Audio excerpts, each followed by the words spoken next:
ಇನ್ನು ಮೇಟಿ ನಿಧನದ ಸುದ್ದಿ ಗೊತ್ತಾಗ್ತಿದ್ದಂಗೆನೇ ಸಿದ್ದರಾಮಯ್ಯನವರು ಮೈಸೂರಿಂದ ಹೊರಟರು, ಬೆಂಗಳೂರಿಗೆ ಬಂದಿದ್ದಾರೆ. ಈಗ ಆಸ್ಪತ್ರೆ ಕಡೆಗೆ ಹೋಗ್ತಾ ಇದ್ದಾರೆ. ಇನ್ನು ಅಂತಿಮ ದರ್ಶನವನ್ನು ಕೂಡ ಅವರು ಪಡೆದಿದ್ದಾರೆ. ಮುಖ್ಯಮಂತ್ರಿಗಳು ಜಯನಗರ ಅಪೋಲೋ ಆಸ್ಪತ್ರೆಗೆ CM ಭೇಟಿ ಕೊಟ್ಟಿದ್ದಾರೆ.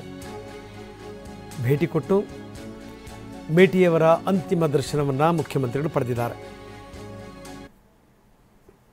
ನಾವು ತೋರಿಸ್ತಾ ಇದ್ದೀವಿ ಆ ದೃಶ್ಯಾವಳಿಗಳನ್ನು. ಕಳೆದ ವಾರ ಅಷ್ಟನ್ನೇ ಮುಖ್ಯಮಂತ್ರಿಗಳು ಹೋಗಿದ್ದರು, ಮಾತಾಡಿದರು, ಶೀಘ್ರ ಗುಣಮುಖರಾಗಿ ಅಂತ ಹರಸಿ ಬಂದಿದ್ದರು. ಆದರೆ ವಿಧಿಯ ಚಿತ್ತ ಬೇರೆದೇ ಇರುತ್ತೆ.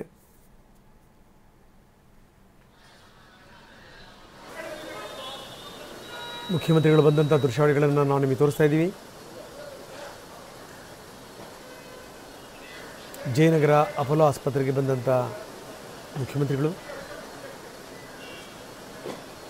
ಅಂತಿಮ ದರ್ಶನವನ್ನು ಪಡೆದಿದ್ದಾರೆ. ನಾಳೆ ಮುಖ್ಯಮಂತ್ರಿಗಳು ಬಾಗಲಕೋಟೆಗೂ ಕೂಡ ಹೋಗ್ತಾರೆ.